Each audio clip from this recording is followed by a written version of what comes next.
y filosóficos sobre la existencia de Dios. Realmente, muchas veces nosotros podemos tener algunos prejuicios, ¿no?, con relación a estas dos áreas del saber, tanto la teología y la filosofía, ¿no? Muchas veces podemos ver si realmente son distantes. A lo largo de la historia han sido áreas que se han compatibilizado, que han tenido una unidad, una armonía, o realmente están distantes, ¿no? ¿Qué dicen los pensadores, los filósofos acerca de Dios? ¿Será que muchos de ellos niegan la existencia? ¿O hay también algunos que creen en un creador? Pero todo entorna en base a una frase de un filósofo, ¿no?, la temática de esta noche, la cual fue dicha por el filósofo alemán Friedrich Nietzsche, ¿no?, quien dijo que Dios está muerto, ¿no? De alguna manera vamos a tratar de interpretar qué es lo que él quería afirmar con esto, hacia dónde quería ir, pero realmente vamos a analizar un poco, ¿no? Sabemos que lo que vamos a hacer en esta noche más que todo es compartir información, ¿no? Como la anterior vez tocamos un tema sobre fe y ciencia, me tocó hablar sobre el ajuste fino. Es algo que no alcanzaría una noche, ¿no?, para poder estudiar el tema científico, el tema filosófico, porque son áreas del saber muy amplias, ¿no? Seguramente las personas que están conectadas aquí, muchos ya deben tener una base alta, ¿no? Y esto le va a parecer algo simple o sencillo, ¿no? Y para algunos le va a parecer algo novedoso, ¿no? O tal vez se van a querer enchipar un poco con los términos, pero sin duda alguna, lo que vayamos a hablar, algo vamos a asimilar, se nos va a quedar grabado, para fortalecer nuestro crecimiento espiritual, ¿no? Porque para tener herramientas y poder mostrar y reflejar la existencia de Dios en todas las áreas, ¿no? Hemos hablado en la ciencia la vez pasada y hemos notado que hay armonía entre la ciencia y la fe, ¿no? No están muy distantes como se cree. Y ahora vamos a ver si la teología y la filosofía, la fe y la razón realmente tienen esa compatibilidad o son divergentes, ¿no?, o no la tienen. Vamos a analizar un poco. Algunas definiciones, ¿no?, que podemos encontrar especialmente en el Internet, definiciones sencillas y simples, que es la teología, nos dice que es la ciencia que trata de Dios y el conocimiento que el ser humano tiene sobre él, ¿no? Deriva de los términos teos y logos del griego que significan estudio de Dios. La teología, entonces, es aquello que realmente estudia a Dios, ¿no? Estudia todas las Sagradas Escrituras, los idiomas originales, el contexto literario, el contexto social. Realmente es un estudio específico especialmente de la religión judeocristiana en este caso, ¿no? La teología viene a ser una de las primeras carreras del mundo, ¿no? En la Edad Medieval fue una de las carreras más brillantes, más ilustres, y realmente indicaba el conocimiento acerca de las perspectivas de nuestro Ser Supremo, ¿no? Estudiar a Dios, ¿no? Entonces, teología es una ciencia ardua, ¿no? Es muy distante a la religión, ¿no? O sea, no podemos confundir religión con teología, ¿no? La teología es un estudio directamente, la religión es una creencia, ¿no?, lo que nosotros creemos. ¿Qué es la filosofía, no? Y este puede ser un concepto más amplio, ¿no? De aquí podemos decir muchas cosas, ¿no? Porque hasta los mismos filósofos se hacen esta pregunta, ¿no? Pero podríamos resumirla de esta manera, ¿no? La filosofía es el estudio de una variedad de problemas fundamentales acerca de cuestiones como la existencia, el conocimiento, la verdad, la moral, la belleza, la mente y el lenguaje. Nace con Tales de Miletos. En Grecia su significado, podríamos decir que es un significado bastante interesante, ¿no? Amor por la sabiduría. Y algunas preguntas que mayormente se cuestiona la filosofía son: ¿quién soy? ¿De dónde vengo? ¿A dónde voy? ¿No? Pareciera que estas preguntas, como cristianos, nosotros ya tenemos una respuesta, ¿no? La Sagrada Escritura ya sabe quiénes somos, podríamos responder que somos hijos de Dios. ¿De dónde venimos? Venimos de Él, porque Él es nuestro creador. ¿Y hacia dónde vamos? Sabemos que estamos peregrinando en un mundo de pecado, pero hay una Canaán celestial, ¿no? Hay un paraíso que Dios promete en las Sagradas Escrituras, ¿no? La Biblia tiene respuesta, esto lo hemos afirmado siempre, es la verdad absoluta de todo, ¿no? Como cristianos y creyentes y personas de la fe, nosotros no necesitamos muchas veces recurrir a otras áreas para simplemente estudiar la Biblia, ¿no? Pero es importante también analizar las otras ciencias, las otras áreas, y no descuidarlas, porque muchas veces hemos visto que a veces podemos tener una confrontación con una persona agnóstica, con una persona atea, y estas personas directamente no dan el aval o la credibilidad a las Sagradas Escrituras, ¿no? Ellos no creen en la Biblia. Entonces, para que nosotros podamos evangelizar a este tipo de personas, tenemos que tocarles con las áreas que a ellos les agradan, ¿no? Y mostrar que en estas áreas también hay respaldo de la existencia de Dios, ¿no? Por ejemplo, la ciencia, la filosofía, la antropología o sociología y todas las áreas del saber que pueden haber. Entonces, un poco para definir los términos, ¿no? Pero hubo un periodo después de la patrística que se llamó la escolástica, ¿no? Y aquí hubo una unificación interesante entre la teología y la filosofía, ¿no? Una compatibilidad.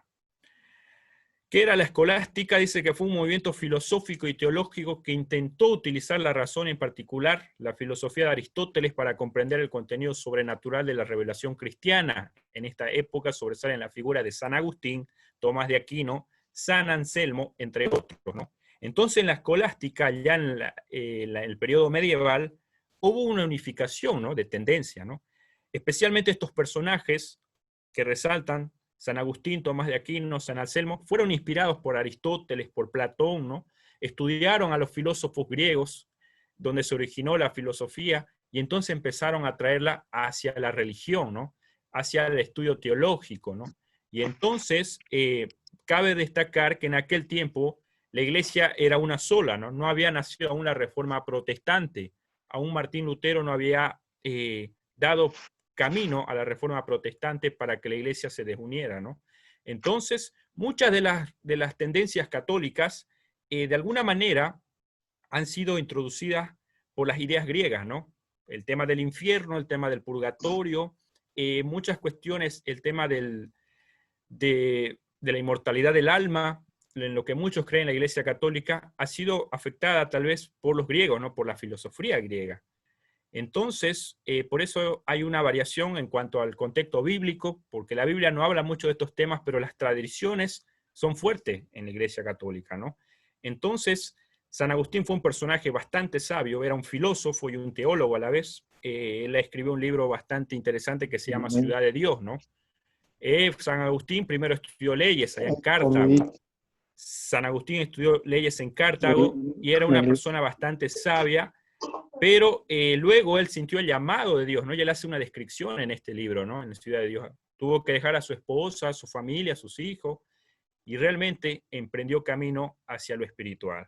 Tomás de Aquino escribió la Suma Teológica, un libro bastante extenso, ¿no? En esta Suma Teológica destacamos las 5 vías que él habla para afirmar la existencia de Dios, ¿no? Y San Anselmo realmente escribió una postura teísta bastante interesante que vamos a analizar, pero queremos destacar de que estos personajes fueron influenciados por los filósofos griegos, ¿no? Entonces la escolástica trajo esa unificación. El argumento ontológico nace con San Anselmo, ¿no? Es un argumento que es muy complejo de analizar, porque más adelante filósofos como Immanuel Kant y otros personajes siguen estudiando esto, ¿no? Hegel, pero de manera resumida, lo que San Anselmo dijo del argumento ontológico, que era un argumento para probar la existencia de Dios, dijo que es posible que un ser máximamente grandioso existe. Si nosotros planteamos de esta manera, que hay un ser grandioso que existe, también existe un modelo posible, ¿no? Entonces en él existe en todos los mundos posibles. Si esto es así, si un ser máximamente grandioso existe en todos los mundos posibles, entonces él existe en el mundo real. Un ser máximamente grandioso existe en el mundo real, por lo tanto, un ser máximamente grandioso existe, ¿no? Es algo complejo para estudiarlo, pero yo los invito a que ustedes puedan analizar el argumento ontológico. Para algunos filósofos fue bastante interesante, ¿no? Pero algunos como Arthur Schopenhauer, un filósofo alemán, dijo que esto era como un chiste, ¿no? El argumento ontológico, ¿no? Pero parece tener algo de solidez lo que plantea San Anselmo, ¿no? Porque ha afectado este argumento a los filósofos posteriores que siguieron estudiándolo. Pero acá vemos una divergencia ya, ¿no? Con el tiempo surgen nuevos filósofos más contemporáneos. Luego de los filósofos griegos, la filosofía se va expandiendo hacia otros países, y muchos de ellos ya no respaldan la existencia de Dios, ¿no? Aquí como que la filosofía se desvía un poco y realmente no le da mucha credibilidad a la religión o a la teología. Albert Camus, o Albert Camus, como dicen los franceses, es el filósofo del absurdo, ¿no? Su filosofía se centra en cero esperanza, ¿no? Es un filósofo bastante interesante de estudiar, ¿no? Él escribió un libro que que ahora, por ejemplo, cobra relevancia, que es la peste, ¿no? Habla de una pandemia, incluso ahí, ¿no? Hace un detalle específico, y podemos sacar algunos mensajes con la situación que estamos pasando. Pero Camus era una persona atea, ¿no? Dijo, no creo en Dios, me aburre. Era una persona que no creía en Dios. Era una persona como lo consideraban el filósofo del absurdo, ¿no? Y recientemente habíamos hablado de Arthur Schopenhauer, quien decía que la religión es una obra maestra, ¿no? Del arte de entrenar animales, porque entrena a la gente sobre cómo y qué debe pensar. Palabra fuerte de Schopenhauer, que también era considerado un filósofo del pesimismo, ¿no? No tenía esperanza, él estaba en contra siempre de los atributos, ¿no? Del amor, él siempre se enfocaba en la soledad, de alguna forma que podríamos resumir su filosofía que él plasma, ¿no? Era un filósofo alemán. Pero ustedes han escuchado y seguramente les ha llamado la atención la temática de hoy porque dice Dios está muerto, ¿no? Hay una película cristiana que dice Dios no está muerto, ¿no? Seguramente la han visto, ¿no? Donde un alumno intenta refutar a su docente, que era ateo, con argumentos científicos y filosóficos de que Dios existe, ¿no? Y que no está muerto. Pero esta frase fue dicha por Friedrich Nietzsche, ¿no? Ese filósofo alemán, nihilista, también Nietzsche pretendía alcanzar el superhombre, y muchos poder analizar esta frase hasta el día de hoy se sigue analizando por los filósofos, ¿no? ¿Cuál ha sido la mejor interpretación? ¿Qué podríamos decir?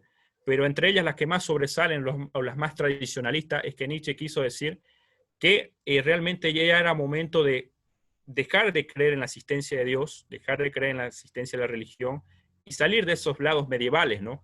Que realmente el hombre puede alcanzar sus ideales a través de la razón, a través de su forma de pensar, y por eso él plantea la voluntad, del poder, el superhombre, ¿no? Entre esos argumentos, ¿no?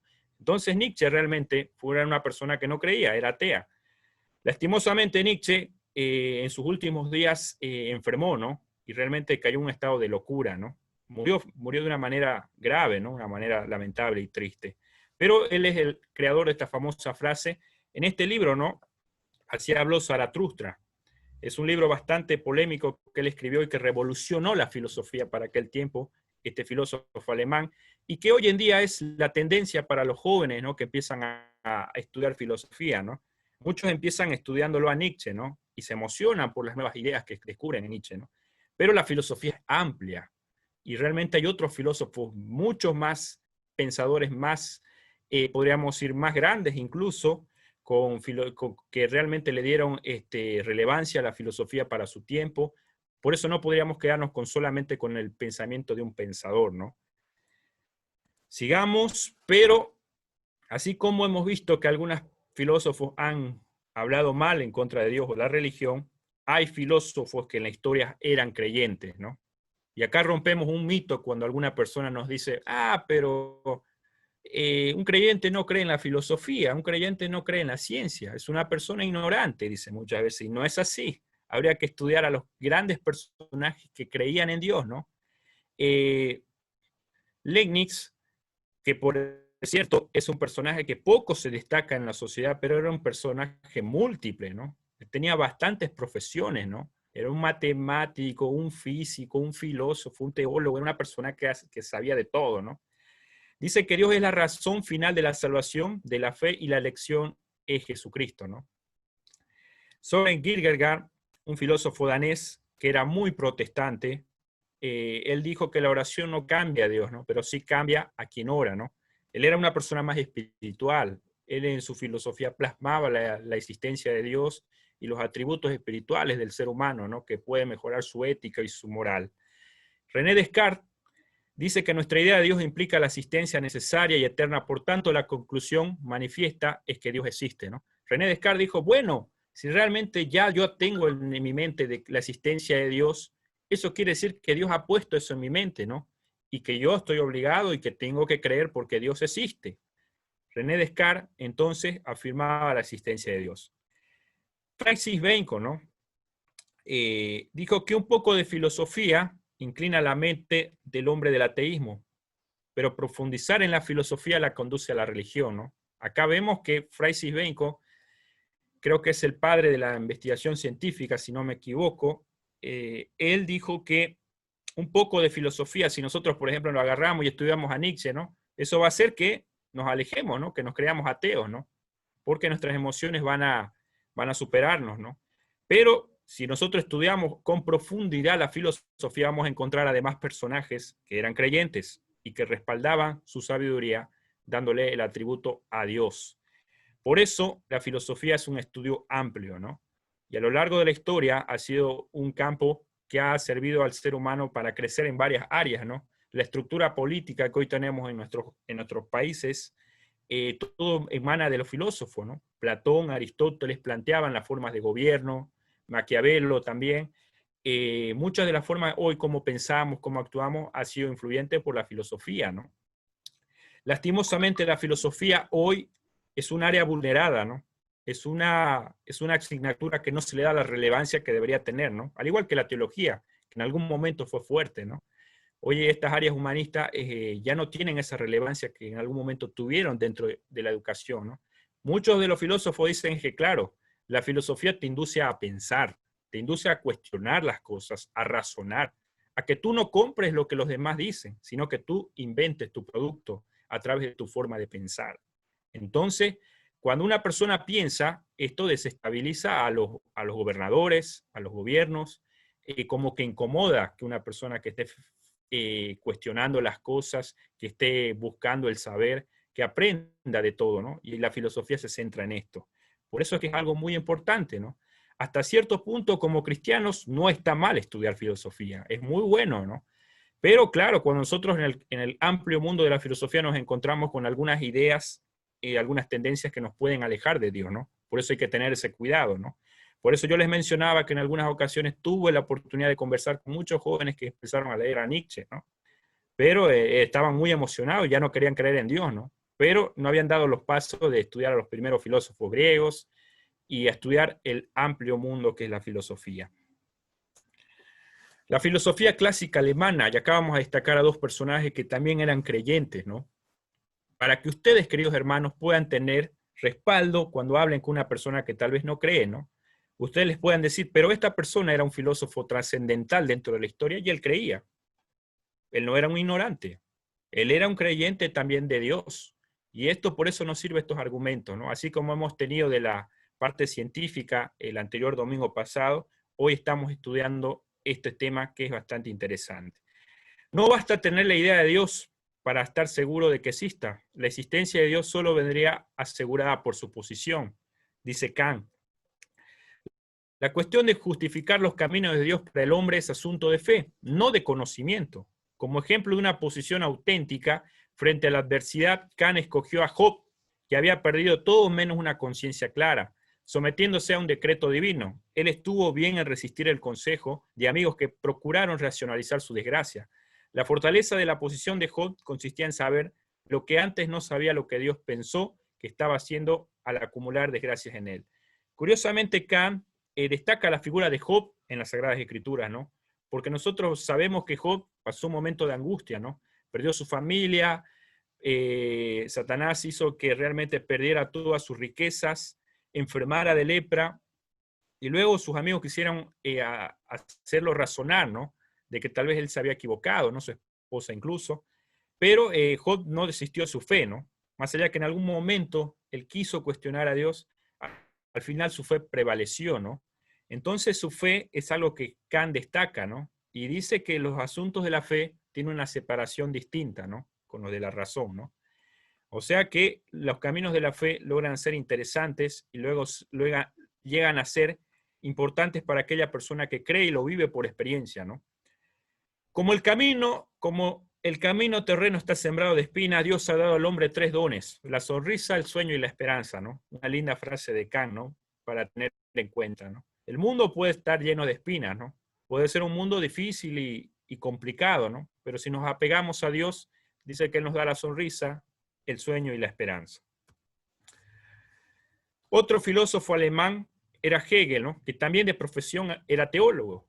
Hegel era un teólogo y él dijo que solo pues sin un mundo y sin Dios, el espíritu humano comienzan a sentirse inseguro en el universo, ¿no? Estudiar a Hegel y estudiar a Kant es bastante complicado, son filósofos difíciles de estudiar, pero si resaltamos algo es que ellos eran creyentes, ¿no? Ellos creían en Dios, eran teístas. No destruían la religión, sino la comprendían en su validez en términos éticos y kantianos. Por tanto, la fe y la razón son complementarias. El cristianismo es la religión que busca comunicación, conversación y síntesis con la filosofía clásica. Es la primera religión. La filosofía verdadera no tiene ningún punto de contradicción con la fe cristiana y sobre todo con la fe evangélica. La fe y la razón son complementarias que aceptan una integración entre ambas que simplemente se separan las ocupaciones de las personas cultas y es solo esa persona culta la que puede comprender la grandeza de los evangelios. Esto lo dice un doctor en filosofía, Mansilla, quien es un personaje destacado dentro de los intelectuales de nuestro país, ¿no? Él dice realmente que hay una compatibilidad entre la fe y la razón, ¿no? Y que no son tan distantes como la gente lo dice, ¿no? Él rompe con estos mitos, ¿no? Entonces, por eso es necesario comprender estos aspectos, ¿no? Saber de que la fe se complementa con las demás áreas, ¿no? La teología se complementa hasta cierto punto, podemos complementarla, y en esas áreas también podemos mostrar la existencia de un creador divino. Juan 1.1, ¿no? Vamos a leer este texto. Juan 1.1. Vamos a recurrir al Evangelio de Juan, capítulo 1, versículo 1.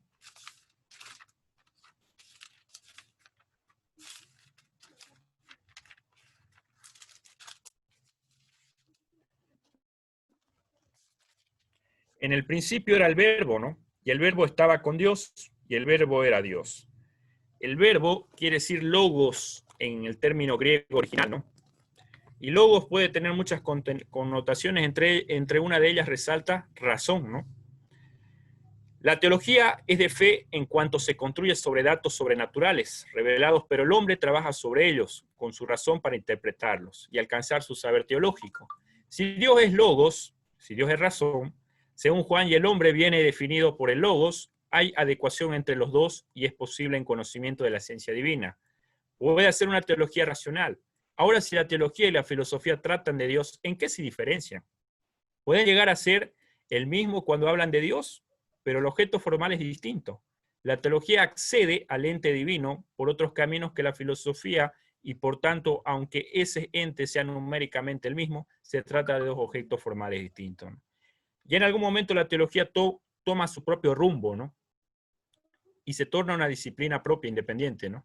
Y acá es donde juega el papel determinante de la fe, como Kant lo planteaba, ¿no? La fe está incuestionable.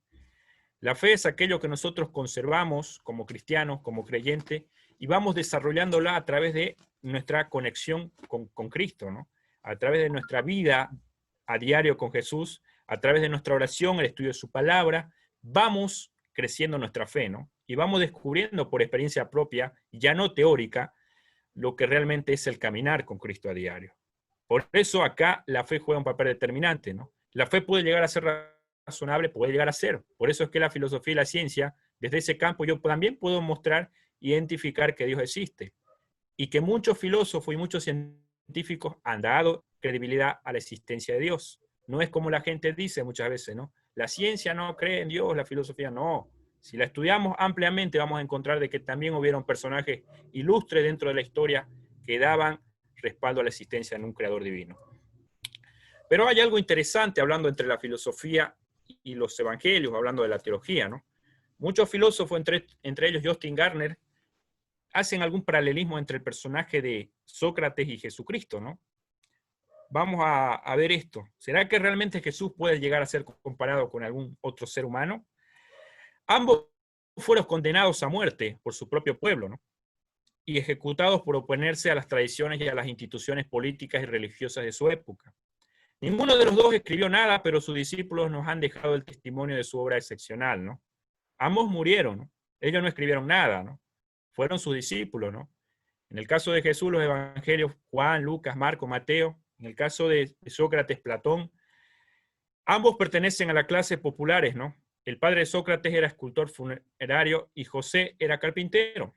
Ambos son considerados en su propia época como personajes singulares, que usan un lenguaje rompedor y muy plástico.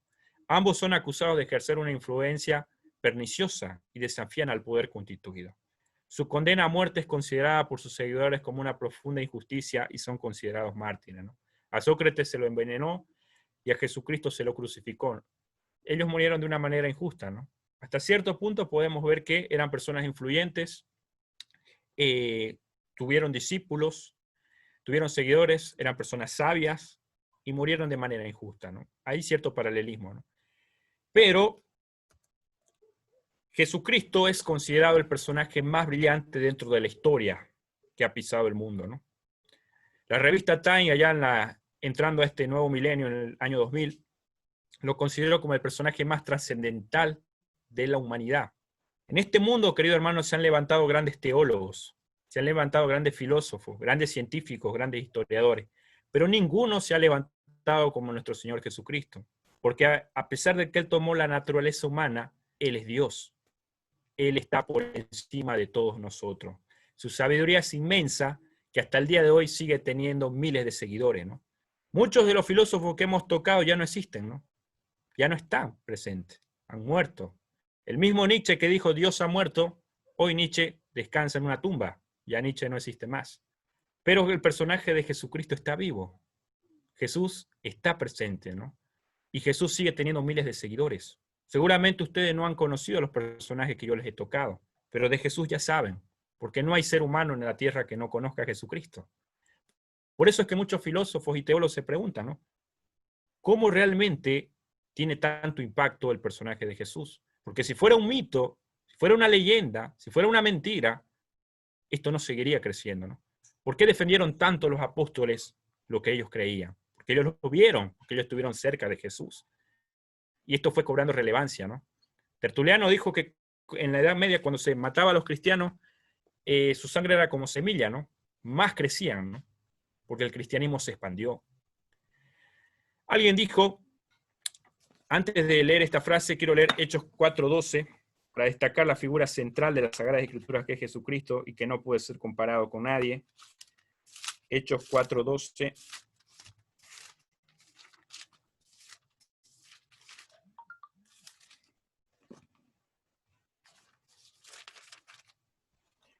Dice lo siguiente: y en ningún otro hay salvación, porque no hay otro nombre bajo el cielo dado a los hombres en que podamos ser salvos.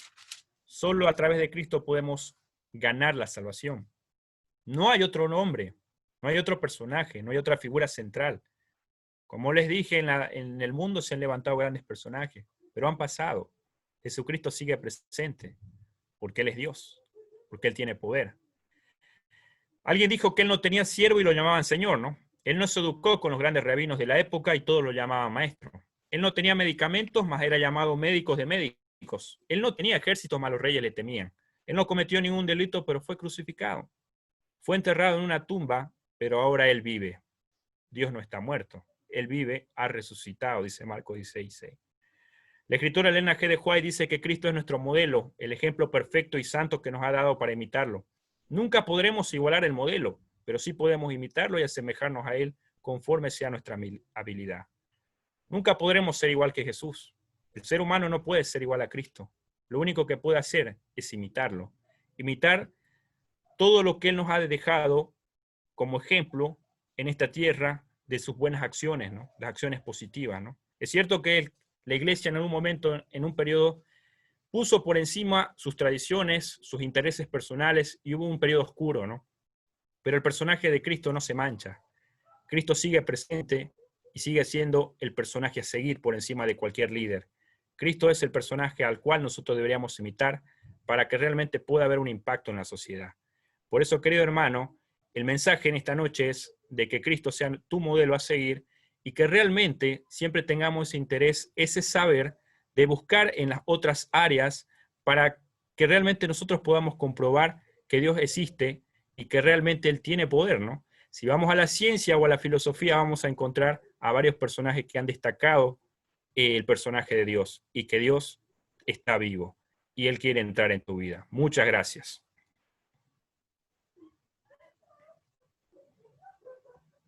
Gracias, Freddy. Te agradecemos por esa muy bonita explicación acerca de esa frase, ¿no? Del logo que tenemos. Ahora vamos a pasar con Kevin para que pueda seguir con el tema.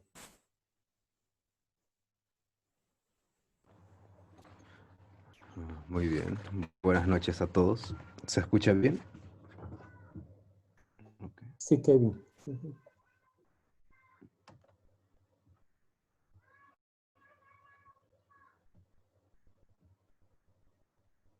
Bien.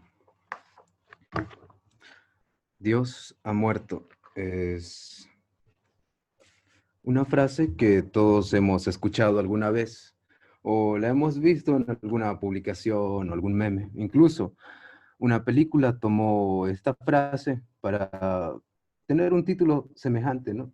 Dios no está muerto, a una película. Tal vez muchos la vieron.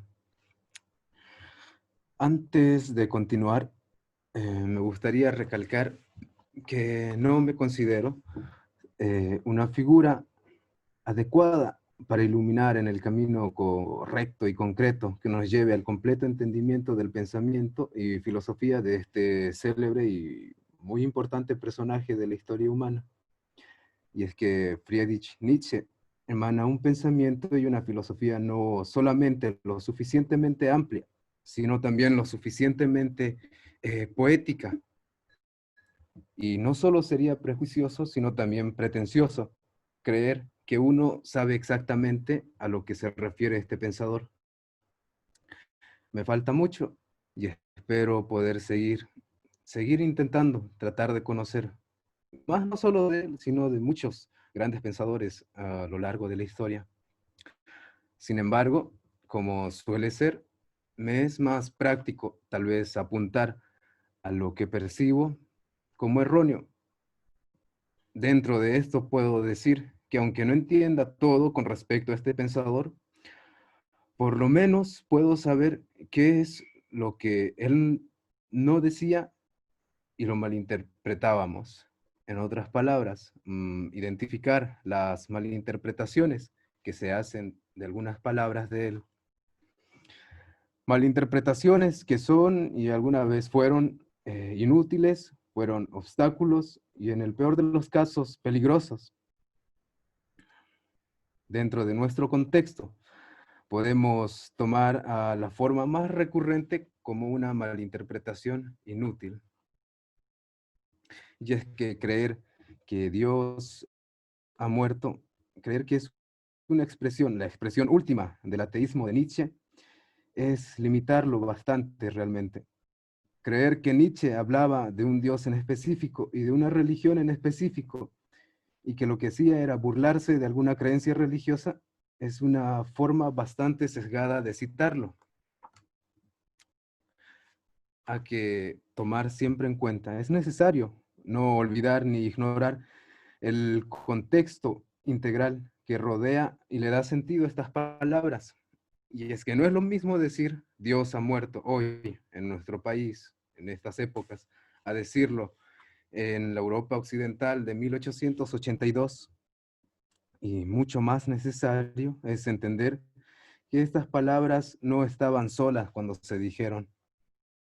Antes de intentar comprender el contexto que integra el Dios ha muerto de Nietzsche, veo pertinente considerar primero el contexto en el cual se le está malinterpretando. Son muchos, pero la que nos compete ahora, la que nos debería interesar, debiera ser en la que nos encontramos. Las sociedades actuales. Actualmente es bastante común despertar y que lo primero que se haga sea revisar esa pantallita que nos acompaña día a día y hora tras hora. No es realmente molesto ver que cuando hacemos esto encontramos que la barra de notificaciones nunca o extrañamente está vacía, si no es WhatsApp o si no es Facebook o YouTube, incluso Netflix o una infinidad de aplicaciones o redes sociales, siempre tenemos alguna notificación que tienen mucho para avisarte, pero poco para contarte realmente.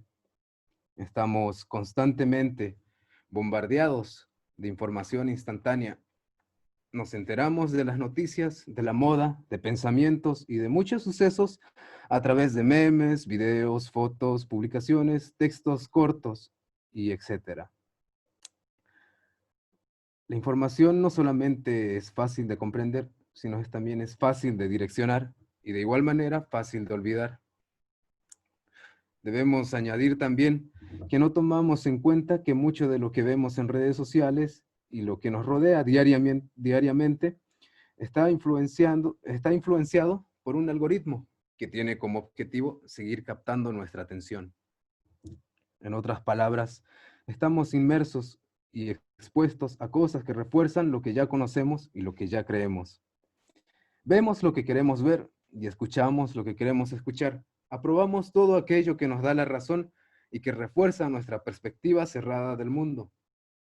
Y las pocas veces que estamos expuestos a cosas que atacan nuestros pensamientos, nuestras creencias, que nos hacen dudar, que atacan nuestra forma de ver el mundo, solemos censurarla, solemos apartarla. ¿Para qué quiero saber yo de aquello que cuestiona o contradice mi forma de ver el mundo? Si todo el día veo cosas que me dan la razón y refuerzan mi punto de vista, ¿por qué debería hacer caso a aquello que no? A través de la burla, el no tomar en serio, incluso el ignorar, todas estas cosas que cuestionan nuestra visión del mundo o nos hacen dudar, lo que estamos haciendo realmente es limitar y direccionar al algoritmo que nos ofrece la información del día a día. En resumen, cada vez estamos más expuestos a más información instantánea. Sin embargo, los espacios para cuestionarnos son cada vez más escasos. ¿Por qué no debiera ser así? Si todo el día, todos los días, todo lo que hago es reforzar mi punto de vista. Cada publicación, cada pensamiento que escucho de alguna persona o de algún amigo que sé que favorece a mi punto de vista, siempre está probada. Pero en cuanto sucede algo que hace que me haga cuestionar o que haga dudar o que siento que ataca mi punto de vista, solemos censurarla. Vemos que está bastante de moda esto de la cultura de la cancelación. Byung-Chul Chan nos dice en uno de sus libros más célebres que los problemas más imperantes de nuestras sociedades actuales son el exceso de positividad, la pobreza de negatividad y el rendimiento sesgado. Una sociedad que solo rinde y rinde sesgadamente. El exceso de positividad y la pobreza de negatividad no se refieren a lo que comúnmente se suele creer de estas palabras. Positividad no significa estar feliz siempre o aparentar estarlo. La negatividad tampoco se refiere a un pesimismo. Para Byung-Chul Chan, el exceso de positividad y la pobreza de negatividad se dan cuando nosotros, como organismos vivos, nos engañamos con respecto a nuestras defensas. Un organismo vivo que nunca se enfermó y nunca estuvo expuesto a bacterias o problemas que ataquen su integridad, no hacen de este un organismo fuerte. Todo lo contrario, hace que este sea un organismo débil, porque al no estar expuesto a negatividad, este no puede crear defensas u otras formas de fortalecer su integridad. Después de un día ajetreado, imaginémonos, un día estresante, un día lleno de rendimiento sesgado, lo último que queremos hacer es entrar en la negatividad. ¿Para qué ver una película que me haga pensar o que me haga sentir incómodo? ¿Para qué leer algo que va en contra de lo que yo creo que es la verdad? ¿Para qué desafiarme si yo tengo la razón? Y todo este tiempo las redes sociales, el algoritmo y las personas con las que me rodeo me respaldan. Asimismo, este bombardeo de información instantánea hace que nos limitemos cada vez más y muchas veces nos conformamos con resúmenes y con frases cortas.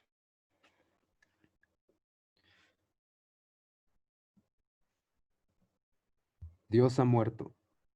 Soy ateo y creo que Dios no existe porque un filósofo importante me lo confirmó.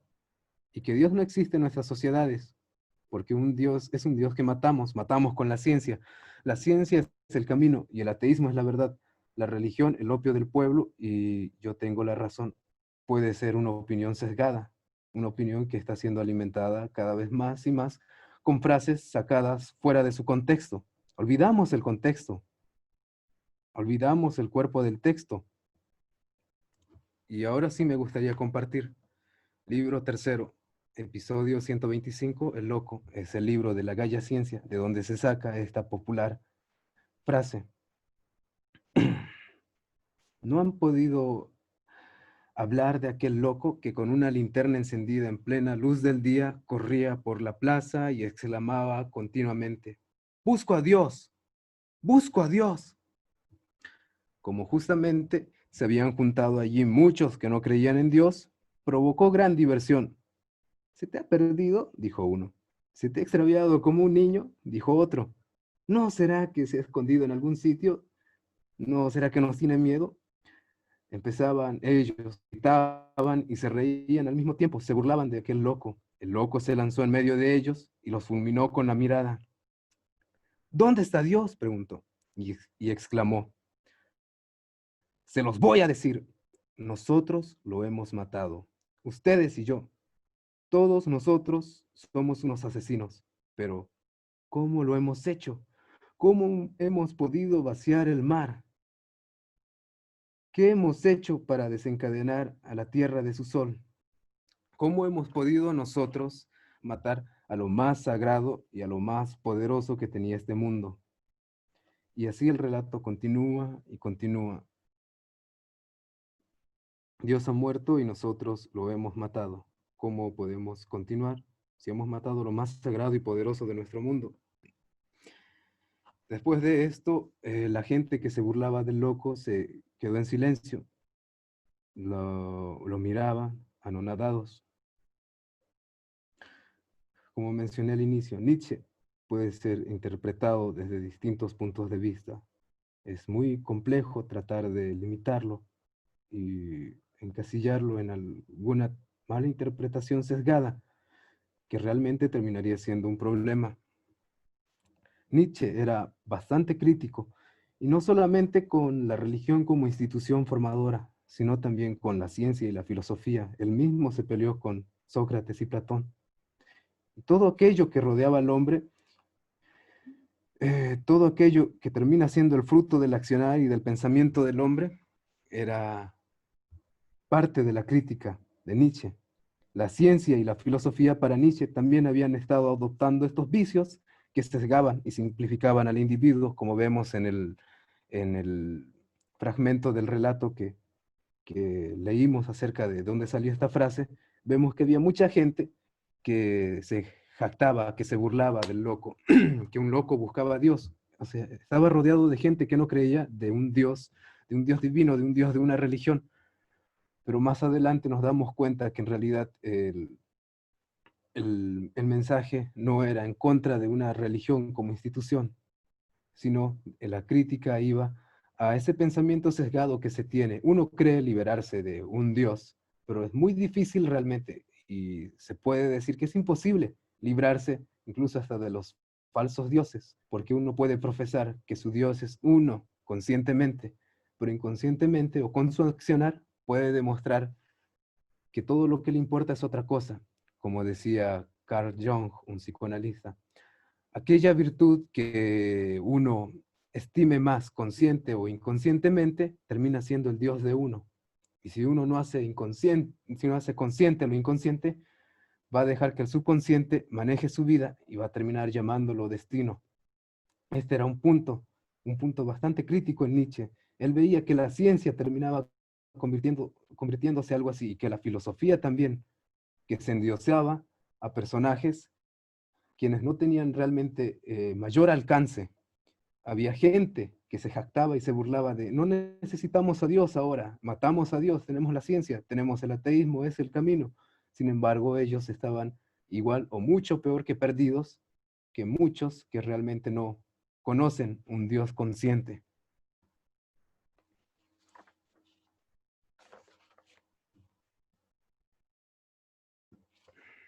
Uno dice creer en una deidad, sin embargo, en su pensar más profundo y en su accionar termina actuando como si su Dios no fuera aquel que profesa conscientemente. Es un problema bastante constante.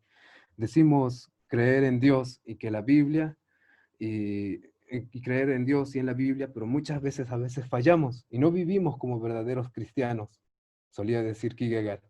Es difícil ser cristiano porque estamos en una cristiandad. Una cristiandad es un rito, es un ritual, es la sociedad, lo cultural, una costumbre, pero verdaderamente seguir, tratar de imitar los pasos de Cristo es bastante difícil. Asimismo, en las sociedades actuales, aparenta ser que para muchos la ciencia es un Dios, los números y los datos son la verdad última, son irrefutables. Olvidamos que existe un más allá de lo tangible, algo que no puede limitarse al ritual de tener una verdad absoluta. Con esto no digo que todo es relativo. Sin embargo, el creer, solamente sentir que tenemos verdades absolutas, muchas veces nos obstaculiza en el desarrollo realmente. Y es que pueden existir y existen verdades, pero nosotros debemos buscarlas y debemos estudiarlas, no simplemente limitarnos a lo que se nos aparece, a lo que nos dan. Y creer por fe es muy importante. Sin embargo, no debemos olvidar que debemos actuar sabiendo que se puede conocer más y que se puede ser más íntegro. Eso puede verdaderamente reforzar una fe. ¿Recuerdan lo que dice Luis Pasteur? Es una frase que ronda bastante también en redes sociales, alguna vez debieron ver. Un poco de ciencia te hará ateo, pero mucha ciencia te devuelve a él. Lo mismo nos presentó Freddy en su anterior ponencia con respecto a la filosofía. Un poco te hará ateo, pero mucha te devuelve a él. Y no podemos pensar como Luis Pasteur, no podemos quedarnos solo con las palabras que nos da. Es una pauta realmente, él es alguien que tiene autoridad para contarnos cosas así, pero conformarnos solo con lo que nos dice es bastante sesgado. Tenemos la pauta, debemos tratar de seguir, tratar de buscar. Como decía Will Durant, un gran historiador, citando a Browning, la vida tiene significado y encontrarlo es mi comida y mi bebida.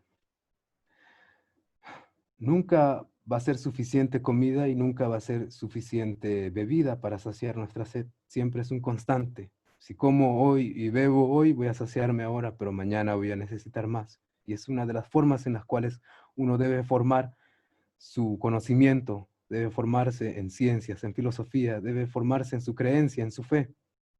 Necesitamos seguir buscando, necesitamos seguir dudando, necesitamos de nuestra fe y nuestras creencias, y que nuestras creencias siempre estén a prueba, porque sólo así haremos que éstas realmente se fortalezcan. Muchas gracias por su atención.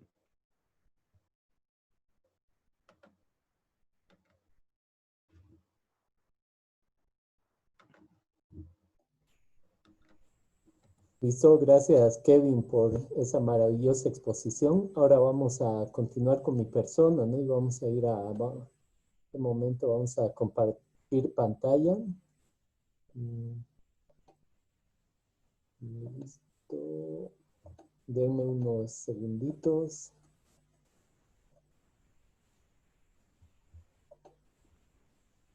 Y ya está. Se ve, ¿verdad? Acá vamos a continuar con lo que mis compañeros estaban hablando, están comentando, ¿no? Sobre el tema. Y vamos a hablar de un filósofo muy importante de la época de 1600, ¿no? Se puede decir del Renacimiento, que es el Dios de Spinoza, también del racionalismo. Cuando hablamos del Dios Spinoza, lo primero que se nos viene a la mente es el científico más importante del siglo XX. Acá lo conocemos todos, Albert Einstein. Y si hablamos de Albert Einstein, muchas veces él, como era el científico más importante de aquel siglo, le invitaban a qué? A que él pueda acompañar a las universidades, dar conferencias. Y había siempre una sección de preguntas en las cuales le decían, ¿no? Perdón, Albert, para ti, ¿cuál es ¿cree usted en Dios? Cuando le preguntaban eso a Albert Einstein, él les respondía, creo en el Dios de Spinoza. Entonces, ahí todos se quedaron confusos y decían, ¿quién es el Dios de Spinoza? ¿O qué pasa? Vamos a ir aclarando una cosa, ¿no? Tal vez Albert Einstein no creía directamente en la religión judío-cristiana, pero tampoco era ateo. Él sí creía en un Dios, él sí creía en un ente que rige todo el universo y que en sus manos está todo todas las causas y efectos que sucede hoy en día. Por ejemplo, hay una historia que se llama Dios el bibliotecario. Justamente cuando le preguntaban a Albert, ¿no? Albert, ¿tú crees en Dios verdaderamente, sí o no? Entonces les contaba una historia, les decía, ¿no? La mente humana, no importa cuán altamente capacitada, culta o grande sea, siempre se la va a comparar a un niño pequeño que entra a una biblioteca y él sorprendido ve los libros en diferentes idiomas, en diferentes ediciones, y los ve casualmente ordenados. Él no conoce los idiomas en los cuales están escritos, no saben cómo llegaron a ser ordenados, cómo llegaron a ser escritos, solamente sabe que los libros están ahí y que alguien los ordenó de esa manera. Él dice, esa me parece es la actitud de la mente humana, incluso de la más grande y la más culta hacia Dios. Vemos un universo maravillosamente organizado, obedeciendo ciertas leyes, pero solo entendemos las leyes vagamente. Nuestras mentes limitadas no pueden estructurar la fuerza misteriosa que balancea las constelaciones. Entonces, Albert Einstein, en todo su conocimiento, en toda su sabiduría, se puede decir, cuando se refería a Dios, se refería a alguien incomprensible, alguien que creó todo este universo de manera ordenada y de manera perfecta. Podemos ver que como adventistas, ¿no? Sabemos que Dios es un Dios de orden. Una de las frases que este científico mencionó dice, la ciencia sin religión está coja y la religión sin ciencia está ciega. Acá podemos ver que él creía que la ciencia y la religión van complementadas. A veces pensamos, no, que la ciencia puede ser satánica, o los científicos, no, que la religión no tiene fundamento científico. No, se ha considerado que la ciencia y la religión van ampliamente complementadas. Y ahora vamos a hablar del Dios Spinoza, Baruch Spinoza. Este es el personaje, ¿no? Baruch Spinoza nació en Holanda en el año 1632, filósofo neerlandés, el cual tenía una descendencia judía. Sus padres eran españoles judíos que vivían en España y su padre era de una buena ascendencia. Es por ese motivo que a Baruch Spinoza lo mandó a estudiar filosofía, le mandó a estudiar teología, perdón, y también el Talmud, que son los escritos rabínicos judíos. Entonces, Baruch Spinoza estaba destinado, estaba proyectado a ser un rabino, pero él empezó a estudiar filosofía y se dio cuenta de varias cosas, ¿no? Su mente, se puede decir, en cierto aspecto fue abriéndose y empezó a decir que Dios está en todas las cosas. Empezó a dar fundamentos panteístas. Es por eso que en ese momento fue excomulgado del pueblo judío en Holanda y recibió el peor castigo, es decir, que no tenga contacto con ningún judío, que no le hablen, que no lean sus libros. Prácticamente le dieron la espalda. Baruch Spinoza murió a la edad de 44 años de problemas pulmonares, pero él dejó varias obras, ¿no? Que hasta el día de hoy son, la verdad, que muy trascendentes y muy interesantes, pero como les iba diciendo, que muchas veces podemos utilizar ese aspecto de la filosofía, ya sea para complementar las creencias que tenemos, o también pueden ser utilizadas de manera errada, como tal vez lo vemos en este caso.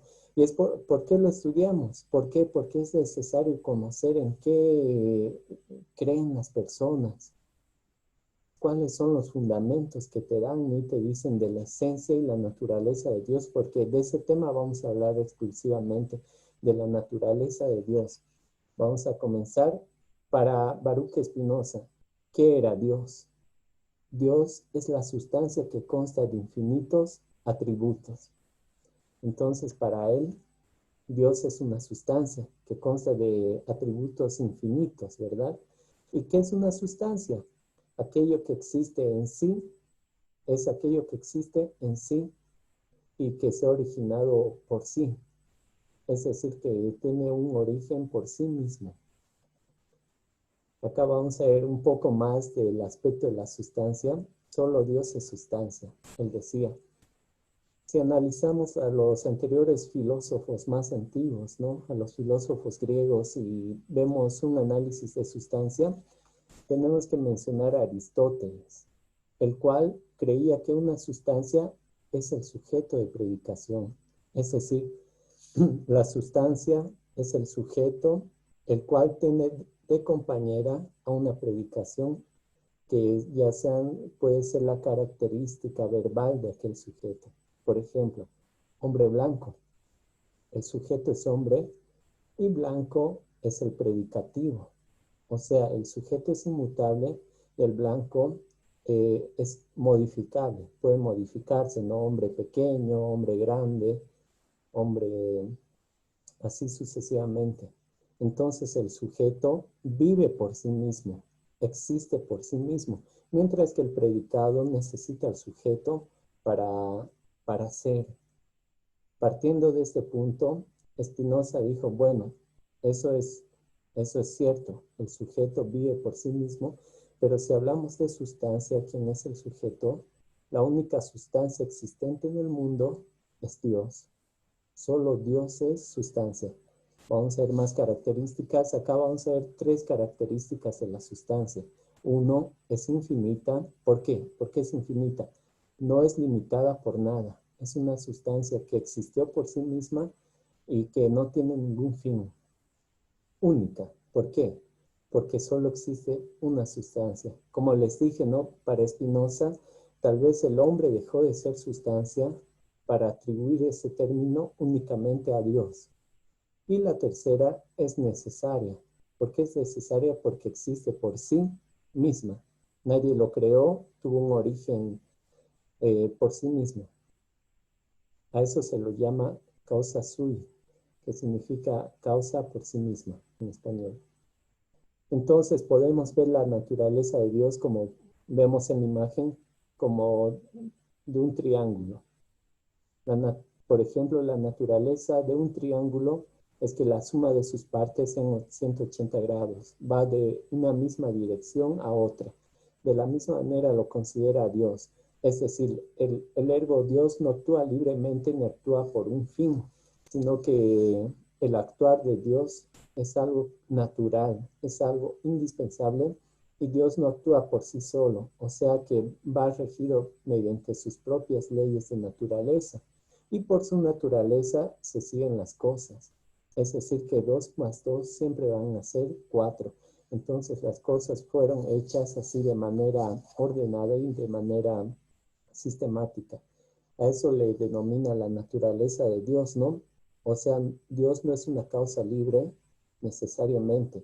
Dios está obligado a obrar por su propia fuerza, por su propia naturaleza.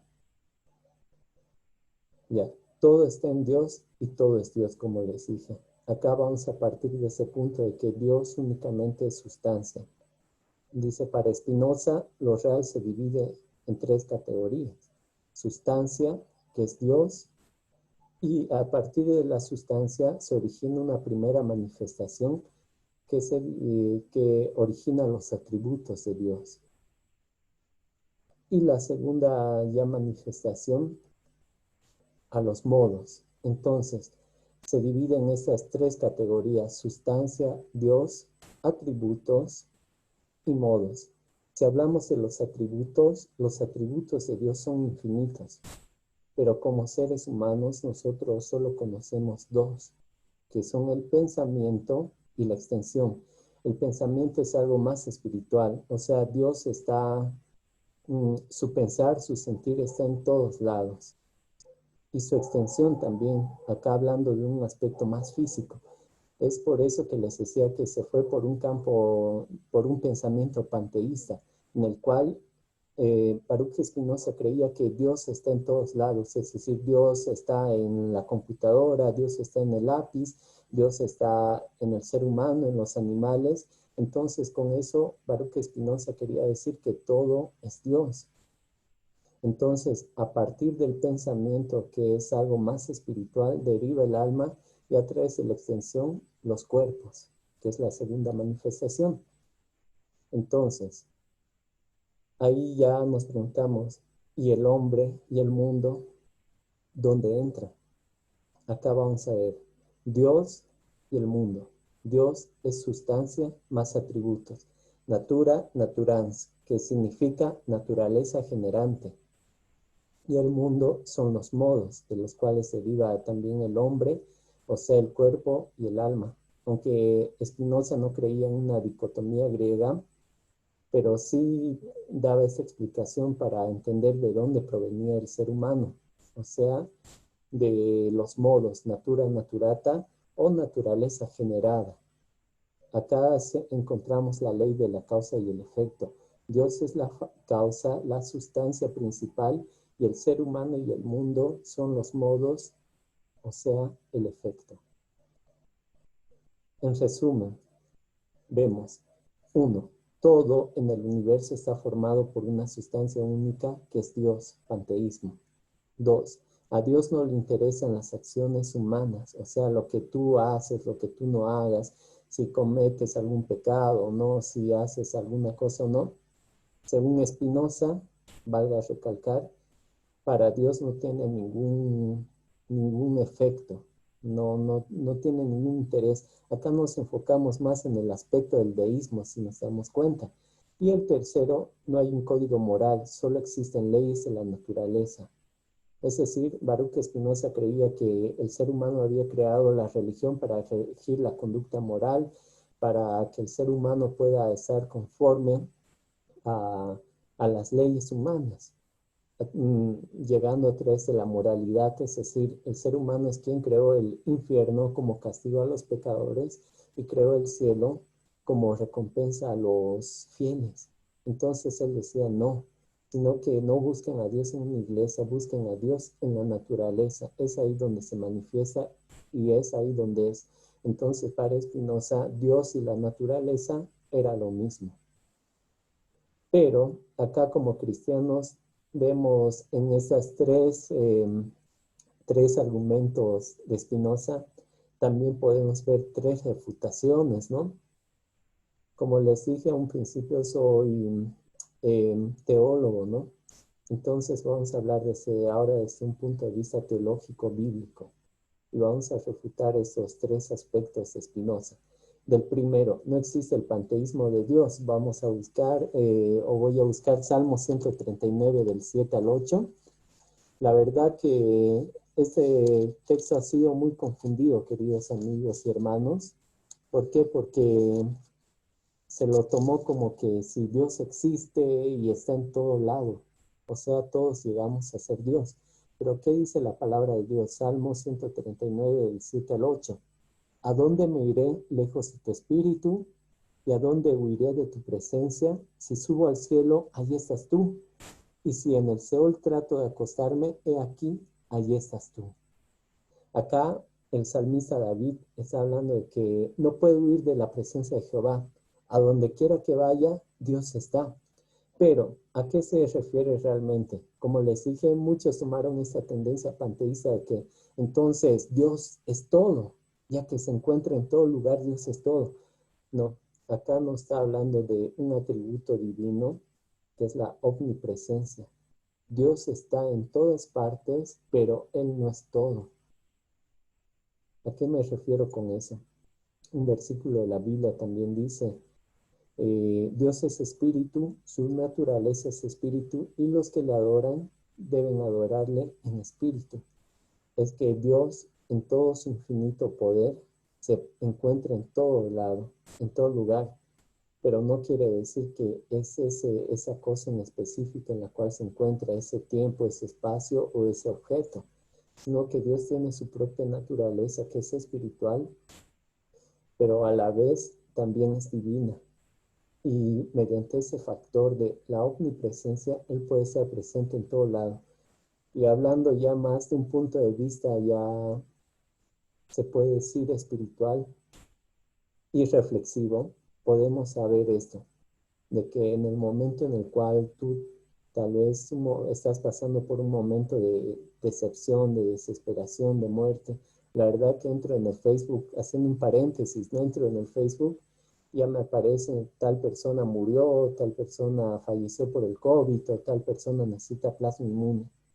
Y yo digo, wow, La verdad que hay muchas personas que en ese momento le están pasando mal. Niños que han perdido a sus mamás y están buscando ayuda para que sean alimentados. Familias que han perdido a seres queridos que están desconsoladas. Pero yo quiero decirte que ahí también se encuentra Dios, apoyando, motivando, porque Él dice, no, venid a mí todos los que estáis cargados y cansados, y yo os haré descansar. Dios se encuentra ahí donde tú lo necesites, querido amigo. El segundo punto, a Dios sí le interesa el ser humano. Según Spinoza dijo, bueno, el Dios no le interesa qué puedas hacer, que no existe el bien y el mal, eso fue creado.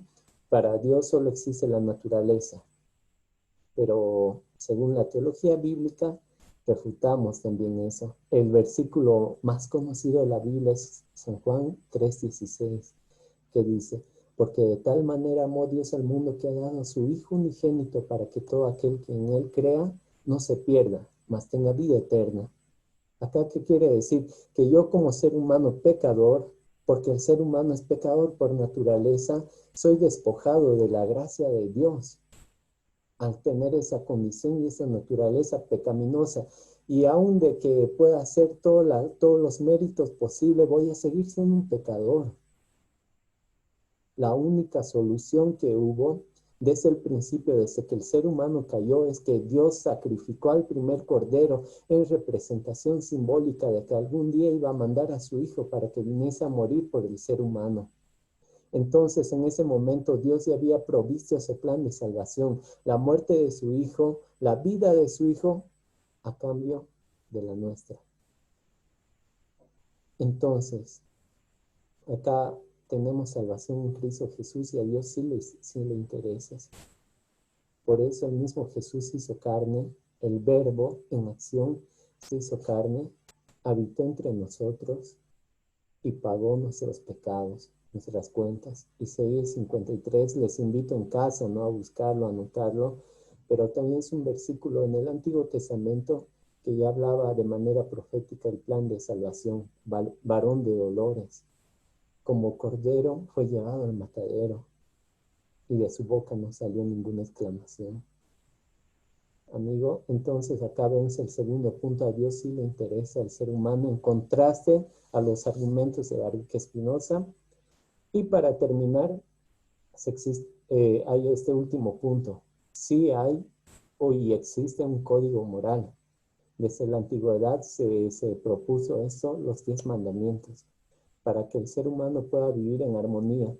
Y acá te voy a explicar un poco en qué se basa o cuál es el objetivo principal de los mandamientos. Los mandamientos en sí se encuentran en Éxodo 20, del 1 al 17. Lo podemos leer más detenidamente en casa, ¿no? También podemos encontrar cuando a Jesús le hablaban y le preguntaban, ¿no? Señor, ¿cuál es el mayor mandamiento que yo debo cumplir? Entonces él decía, ¿qué dice la Biblia? Entonces ahí ya se respondía, ¿no? Amarás al Señor tu Dios con todo tu corazón, con toda tu alma y con todas tus fuerzas. Y saben, queridos amigos, ese texto también se encuentra en el Antiguo Testamento y era tomado como una bendición sacerdotal. Era conocido en Deuteronomio 6:5 como el Shema Israel. Acá podéis ver en la imagen, este texto expresa el objetivo de los mandamientos, que se basa en el amor, no en la obligación. O sea, Baruch Spinoza, ¿por qué pensaba eso? Porque decía, no, la iglesia ha impuesto eso, ¿para qué? Para que el ser humano tenga miedo y guarde por obligación. No, según la Biblia, el principal motivo de guardar los mandamientos, de cumplir la ley de Dios, es el amor a Dios y el amor que Dios nos tiene. Entonces, esas palabras, queridos amigos, los repetían desde que eran niños hasta que crecían, los repetían, porque en la repetición es el aprendizaje, ¿no? Y acá dice, Shema Yisrael Adonai Eloheinu Adonai Echad, V'achata et Adonai Eloheija, Bechol levadeja, ubechol nafsheja, ubechol nodeja. Es decir, oye Israel, amarás al Señor tu Dios con todo tu corazón, con toda tu alma y con todas tus fuerzas. Entonces, el objetivo de la ley de Dios es el amor. Con eso concluyo mi participación. Muchas gracias, queridos amigos. Ahora le damos espacio a nuestra compañera Samedi para que pueda desenvolver su tema. Ok, buenas noches. Bueno, voy a compartir ahora, ¿sí? Ya.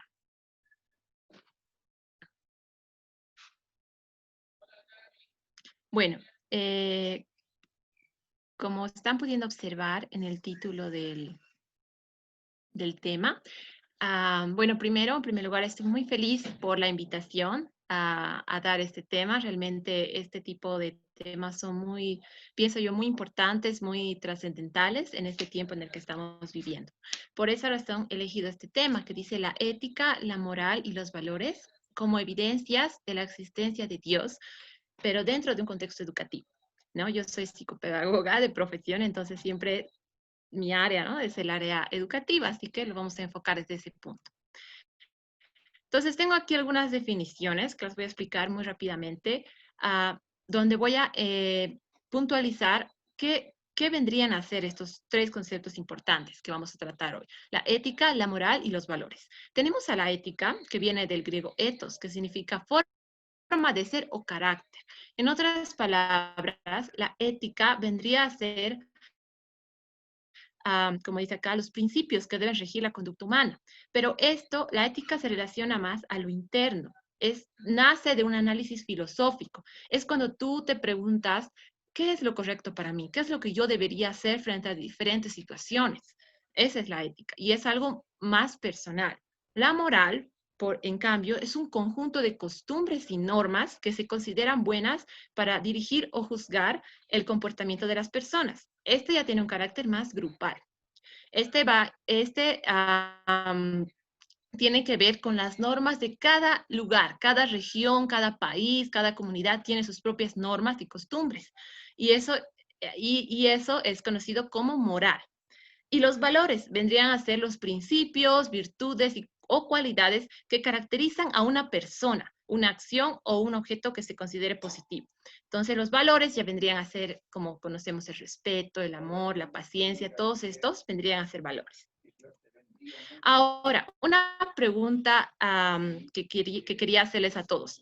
¿Quién puso los principios éticos, morales y los valores en el ser humano?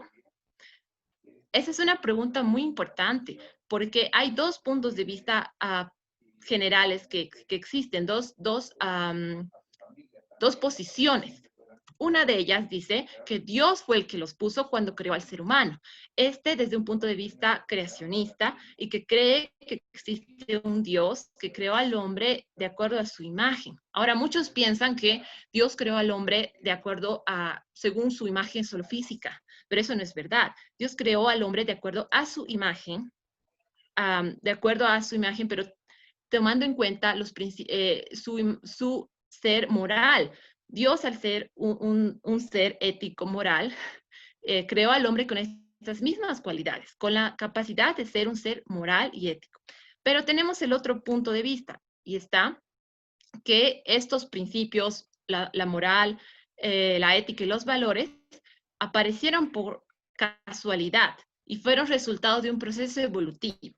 Entonces, ¿qué dicen muchos autores, ¿no? Muchos científicos que tienen un enfoque más evolucionista? Dice que sí, que tenemos, ¿no? Obviamente la ética, la moral es algo que no se discute si existe o no, pero ¿cómo es que aparecieron? Porque ellos dicen, no, en realidad no fue un Dios que lo creó, que creó al ser humano con esto. Estos elementos fueron evolucionando, ya que a un inicio fuimos animales que no tenía, obviamente, ética, moral, valores, pero actualmente lo tenemos porque a través de miles y millones de años hemos ido cambiando, hemos ido evolucionando y hemos ido adquiriendo estos elementos. Pero ahora la pregunta es, ¿cuál es la verdad? ¿Cuál de los dos puntos vendría a ser cierto, correcto? Obviamente, como cristianos, no todos tal vez, pero la mayoría, creemos que fue Dios el que puso en el ser humano la ética, la moral, los valores, ¿no? Y ahora vamos a presentar algunos argumentos bíblicos y filosóficos de por qué esto es cierto. Entonces aquí tenemos uno. Dice, vamos a hacer un poquito de lógica, ¿no? La lógica, el primer postulado dice, si los valores morales objetivos existen, entonces Dios existe. ¿Ok? Esa es una primera idea, ¿ya? Si los valores morales objetivos existen, entonces Dios existe. Y la segunda idea dice, los valores morales objetivos existen. Ahora lo aclara, lo afirma. Por lo tanto, Dios existe, ¿no? Esta es una frase de Paul Copan, que nos dice que si existen los valores, ¿no? Morales y son los valores objetivos, entonces esto nos lleva a concluir de que existe Dios. ¿Por qué? Porque Dios fue el que dio o dotó al ser humano con estos valores morales objetivos. Otro, número 2, los valores morales destacan lo bueno. ¿Qué quiere decir esto? Cuando hablamos de valores o de moral, vamos a tender a hablar de cosas positivas, ¿no? De cosas buenas. Es verdad que hoy en día existen los antivalores, pero bueno, ese es otro tema, pero al hablar de valores morales, ¿no? Morales, lo resalto, vamos a ir a destacar que son cualidades positivas del ser humano. Por eso debemos reconocer el carácter de un Dios bueno, ya que si estos valores van a ser buenos, tienen que venir de algo bueno, ¿no? Entonces, Dios tiene un carácter, su naturaleza es de bondad, es buena. Por lo tanto, decimos que fuimos creados, ¿no? A imagen de Dios, diciendo a cuya imagen los humanos han sido hechos. Número 3, los valores morales existen en todo tipo de cultura. Eso es muy interesante, ¿no? Porque podemos recordar tal vez, no sé, la cultura, sin ir muy lejos, ¿no? La cultura, qué sé yo, los incas, ¿no? Tal vez ellos no tuvieron acceso a la Biblia como tal, pero ellos tenían normas, tenían leyes que iban a regir su conducta. Por eso dice, no tienen que leer la Biblia necesariamente para saber qué es moral. Ese conocimiento está a disposición de todas las personas. Incluso lo dice Romanos 2, 14 al 15, que aquellos que no cuentan con la revelación especial de Dios, ¿cuál es la revelación especial de Dios? Es la Biblia. Pueden distinguir entre el bien y el mal mediante la conciencia. ¿Qué quiere decir este texto? Es clave para la idea general que queremos dejar. Quiere decir que independientemente de tener o no la Biblia o la palabra de Dios como la conocemos, el ser humano ha sido creado ya internamente con la capacidad o con la conciencia que le da la capacidad de practicar o tener una ética, de tener moral, de practicar o tener o aprender valores, ¿verdad? Entonces, es muy importante que entendamos eso. Ahora, eso no quiere decir que obviamente la Biblia, la palabra de Dios, vaya a ser nuestra guía máxima, nuestra fuente de luz, pero que ha habido culturas que no han tenido acceso a ella. Pero aún así, se ha visto que ellos han demostrado tener moral. ¿Por qué? Porque eso no viene solo de la Biblia, pero viene ya del hombre, como decir, de paquete. Es como que Dios ya lo creó con ese chip moral. A eso me refiero. Aquí, C.S. Lewis, en su libro La abolición del hombre, menciona una lista de varias virtudes que han sido aceptadas a lo largo de las épocas y civilizaciones. Por ejemplo, tenemos la griega, la egipcia, la babilónica, la nativa americana, la india, la hebrea. Son varias las culturas, las civilizaciones que en sus registros escritos, orales, han demostrado que han tenido virtudes, han tenido valores propios de su cultura, ¿no? Entonces, por ejemplo, robar y matar son condenadas en los códigos legales, mientras que honrar a los padres y respetar los votos del matrimonio son aplaudidos. Esa es una de las cosas que menciona este autor. Entonces, ¿qué nos quiere decir esto? Nos quiere decir, como dije anteriormente, que ha habido todas las culturas, no solamente la hebrea, la judía, ¿no? Que es más conocida por ser el pueblo de Dios, estas otras culturas también han podido experimentar y se ve en los registros históricos que igual han demostrado tener valores, ética. Y esto muchos dirían, pero ¿cómo? Si se supone que es, qué sé yo, la religión, qué sé yo, la Biblia la que nos da, pero no, en realidad es Dios que creó desde un inicio al ser humano con esa capacidad con ese vacío, esa necesidad de plantearse valores, una ética, de organizarse de esa manera. Entonces llevó a estas civilizaciones a hacer esto. Instintos morales básicos. Por lo tanto, dice, los seres humanos, incluyendo los ateos, no cristianos, los seres humanos en general, obviamente, cuyos corazones no han sido endurecidos y desviados, tendrán el mismo tipo de instintos morales intrínsecos que los cristianos. ¿Eso qué quiere decir? Que todo ser humano ha sido creado o tiene dentro de sí este instinto moral, está dentro de sí, ¿no? Por ejemplo, como mencioné, los incas tenían lo que es el amasúa, el amayuya, el amaqueya, que es no seas ladrón, no seas mentiroso y no seas ocioso. Y muchos pueden decir, ¿de dónde sacaron eso los incas? ¿No? Entonces, obviamente, nació de una necesidad de poner orden en su comunidad, en su cultura, de poner leyes que vayan a organizar y vayan a prevenir problemas a futuro. ¿Y esto por qué? Porque tenían dentro de ellos esta necesidad de demostrar y de practicar estos valores, ¿no? Que sería prácticamente en la Biblia lo vemos, el valor de no robar, ¿no? O sea, los mandamientos que hablan de no robar, no hacer ciertas cosas que vayan a dañar a nuestro prójimo. Otro ejemplo es el código o el derecho romano, que básicamente es un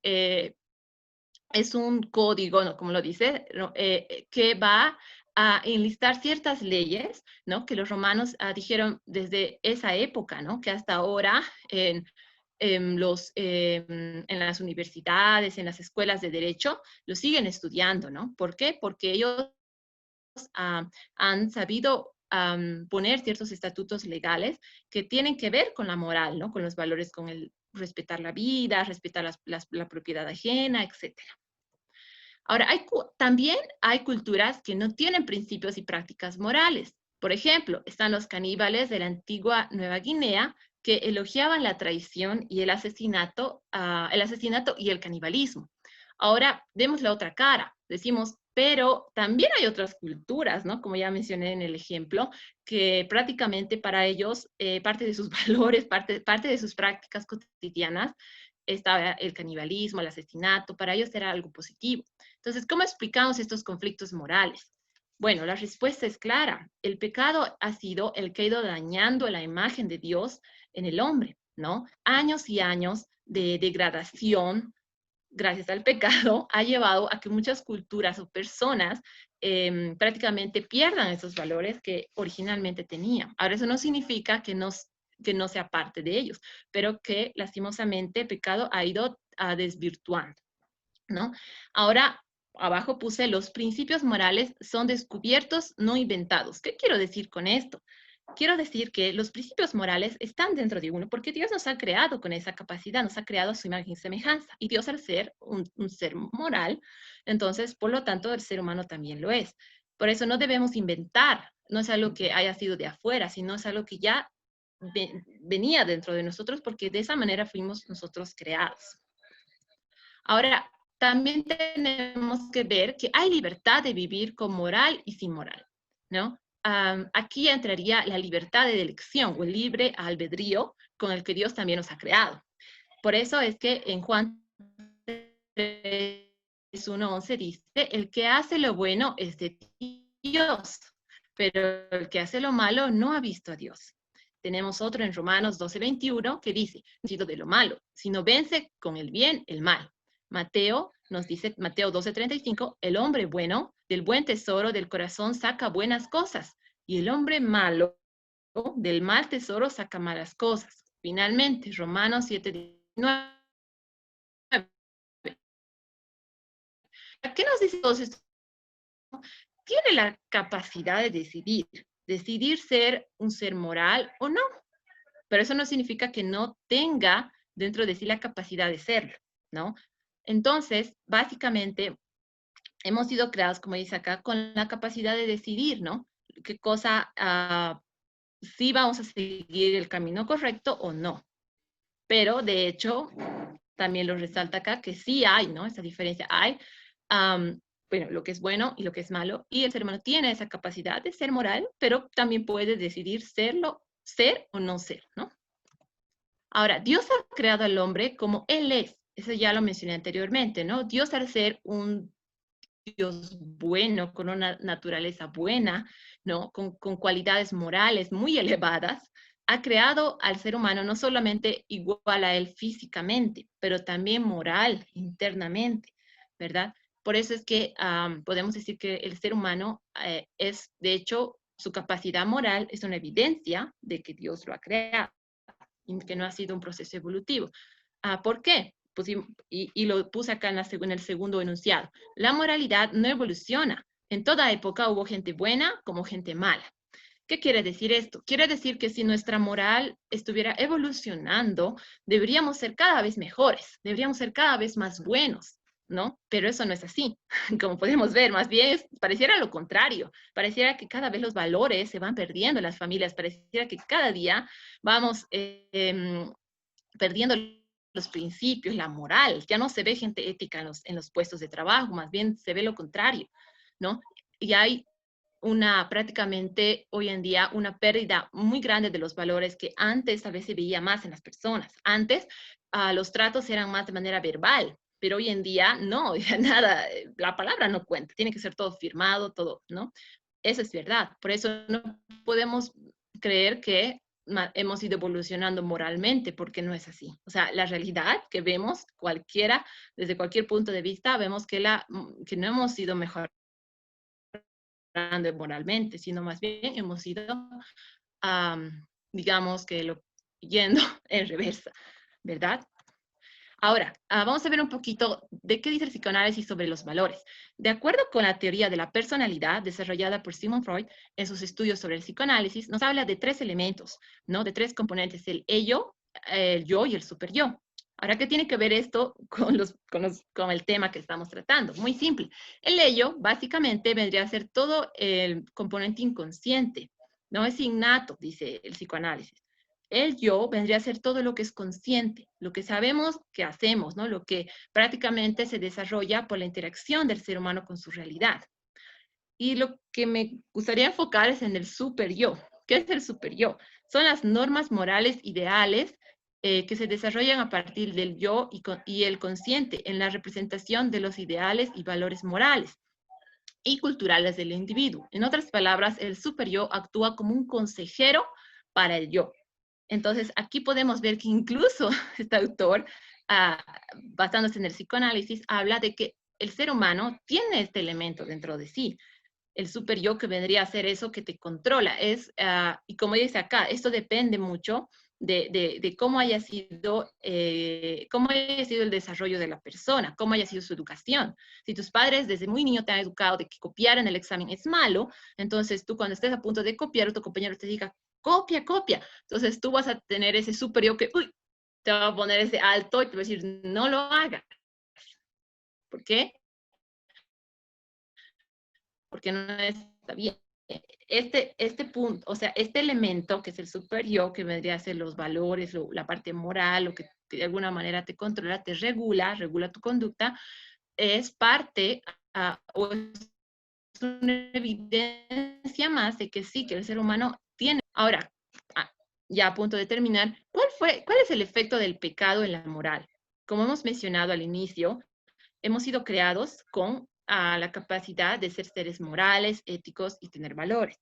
Pero de hecho, tenemos que hablar de que hoy en día la realidad no es tan bonita como fue en un inicio, tal vez, ya que el pecado ha afectado a nuestra moral.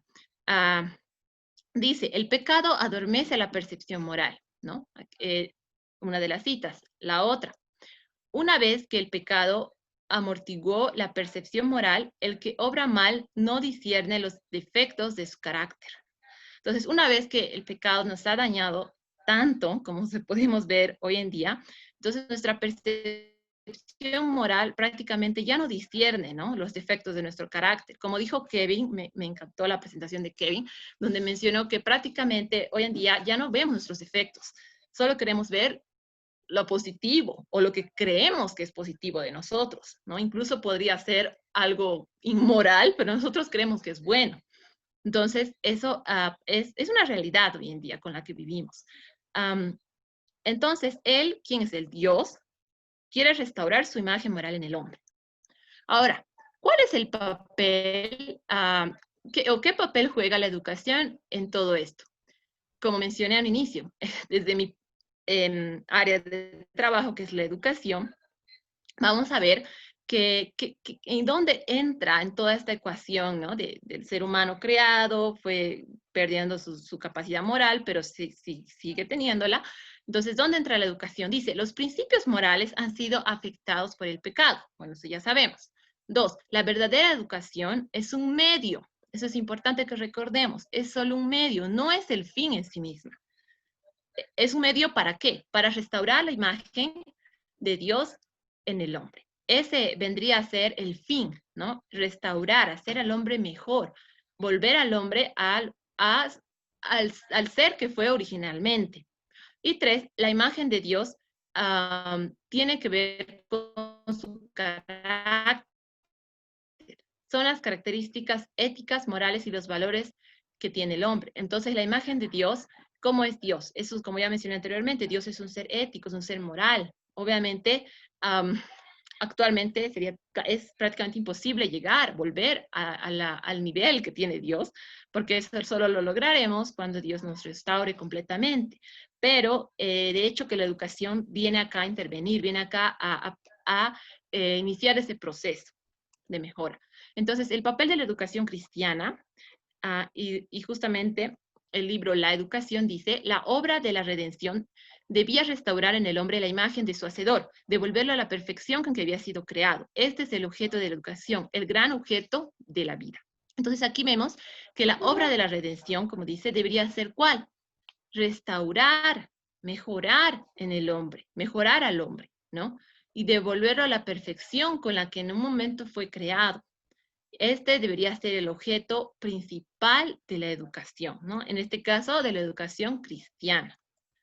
Si es un cristiano sincero, o sea, el maestro, sentirá la necesidad de tener interés en la educación física, mental, moral y espiritual de sus alumnos. Entonces, aquí vemos en el libro Consejos para Maestros que un buen maestro tiene que sentir ese deseo, ese interés de mejorar no solamente la parte académica, pero también la parte moral, espiritual de sus alumnos. Otra cita dice, el gran propósito de toda la educación es volver al hombre a la armonía con Dios, elevar y ennoblecer de tal manera su naturaleza moral que pueda volver a reflejar la imagen de su creador. Entonces ahí vemos que otro objetivo de la educación es justamente devolver al hombre esa armonía que un día tuvo con Dios, ennoblecerlo, elevarlo. Aquí vemos a un autor, Feldman, que dice, en primer lugar, el aprendizaje real supone un cambio conductual, ¿no? En segundo lugar, dicho cambio debe ser perdurable en el tiempo. Y en tercer lugar, este cambio se da a través de la práctica y de la experiencia. ¿Qué quiere decir esto? Quiere decir que cuando una persona aprende por medio de, obviamente, de la educación, llega a aprender, va a haber un cambio en él. Y este cambio debe ser positivo y no debe ser solo momentáneo, sino este cambio debería ser perdurable en el tiempo y va a ocurrir a través de la práctica y de la experiencia que podamos tener. Entonces, como conclusiones, la evolución natural dice que los valores morales son el resultado de la evolución. No dice que hemos ido evolucionando y con nuestra evolución hemos ido evolucionando en valores, pero en realidad, la realidad nos muestra que estamos perdiendo los valores morales, ¿no? Si hacemos prácticamente simplemente un vistazo general a la realidad que vivimos hoy en día, vemos que es así. Y 3, aquí juega un papel importante la educación, ya que va a restaurar estos valores morales afectados por el pecado. Otra conclusión, los ateos o cualquier persona pueden tener conciencia moral, ¿no? De lo que es, pueden tener conciencia de lo que es bueno. Podemos pensar, o una persona que no cree en Dios puede decir, pero yo soy buena, no necesito a Dios para ser buena, ¿verdad? Pero es cierto, no necesita necesariamente creer en Dios para ser bueno, porque él ya fue creado por Dios con esa capacidad de tener conciencia de lo que es bueno. 2, obedecer a la conciencia es una decisión personal. Cada uno decide si va a seguir y obedecer su conciencia o no. 3, el creyente cree que Dios le capacita para ser bueno. Entonces, nosotros como creyentes tenemos la certeza de que solo Dios es el que nos puede capacitar por medio de la educación para ser buenos, ¿no? Ser personas éticas, morales y con valores. Entonces, como algunas recomendaciones me gustaría dar para terminar mi parte, es que yo opto mucho por lo que es la educación, pero la autoeducación. Como podemos ver acá en estas imágenes, dos personas jóvenes que están leyendo. No necesariamente están en un salón de clases. A veces culpamos, no, pero es que la educación que yo he recibido no es buena, no he ido a buenas universidades, no, aquí en Bolivia la educación no es buena, pero realmente hoy en día, con tanta información que tenemos, no hay excusas para no educarnos y autoeducarnos es nuestro trabajo, nuestro deber, nuestra responsabilidad, ya que solo con la educación lograremos restaurar nuestro ser moral, ético, que en algún momento lo tuvimos, pero lastimosamente se fue perdiendo. Y también, bueno, se recomienda la meditación, la oración, la lectura de la Biblia, porque ellas nos ayudarán a recuperar esa imagen que en algún momento tuvimos, ¿no? Con la cual fuimos creados. Entonces termino con la frase de Nelson Mandela que dice, la educación es el arma más poderosa para cambiar el mundo, ¿no? Entonces apoyemos, optemos siempre, apostemos por la educación, ya que la educación cristiana, la educación adecuada es lo mejor, es el arma más poderosa que nos va a ayudar a cambiar este mundo. Muchas gracias.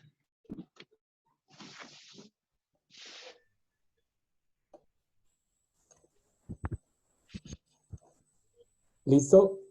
Gracias, Amedy, por la maravillosa presentación. Entonces, queridos amigos, como les dije, no sé si lo dije a un principio, pero pueden hacer sus preguntas, ¿no? Mediante el chat que tenemos acá. Acá ya vemos que hay una pregunta, ¿no? Y voy a dar lectura y, queridos amigos, ¿no? Vamos a contestar. Dice, ¿no? Juan nos escribe nuevamente y dice, buenas noches y primeramente felicitar a todos y a todas por esta charla. Más que una pregunta, quisiera añadir algo. Dios ha muerto. Nietzsche no fue él el primero que utilizó esa frase. En 1944 fue Lutero quien dijo, Cristo ha muerto, Cristo es Dios, por eso Dios ha muerto. Una pregunta para Nietzsche, ¿deseaba la transmutación de los valores? Esa es la pregunta, queridos amigos, entonces tenemos ese tiempo para poder responderlo.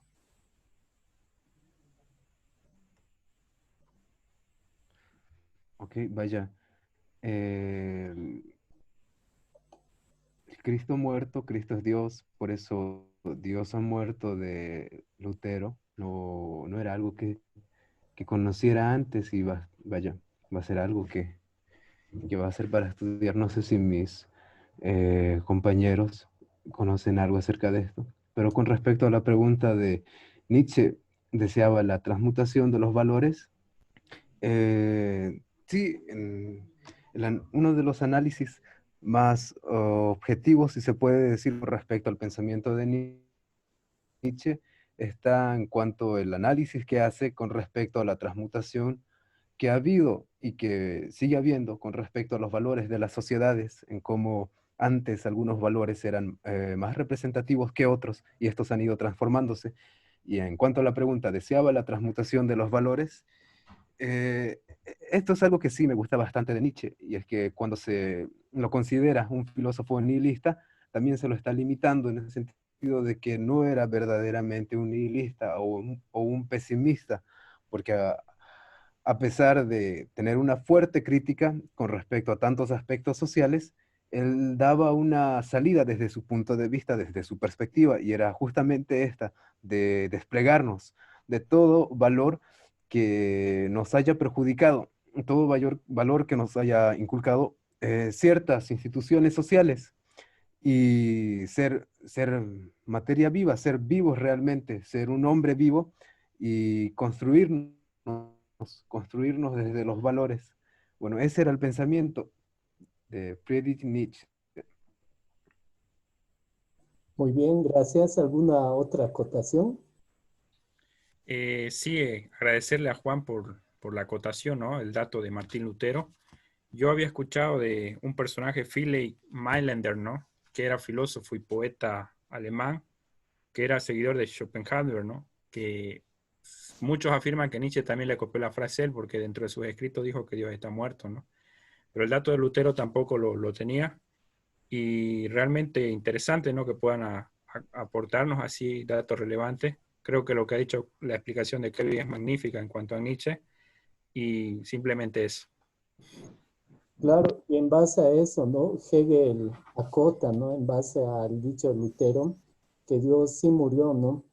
Pero con un propósito espiritual, ¿no? Con un propósito de salvación. Entonces, en base a esa frase, ¿no? Ya la de Nietzsche, de que en sí él no quería la anulación de los valores, ¿no? Sino quería la inversión de los valores, es decir, que se deje de enfatizar los valores judeocristianos occidentales, ¿no? Y que se enfoque a los valores antiguos, ¿no? Que se vivía y con el cual el ser humano se regía. Entonces, ¿hay alguna pregunta o alguna pregunta más que nuestros queridos amigos nos quieran hacer?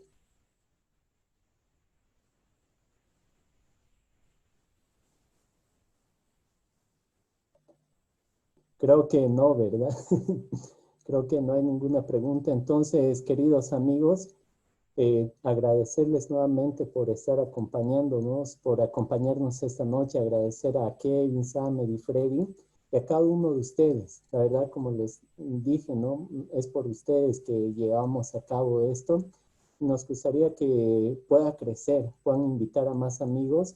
Acá brevemente les voy a compartir la información de la próxima charla. Acá lo vemos. Entonces, la próxima charla titula, ¿no? Pandemia y los cambios en el contexto socioeconómico, espiritual y emocional.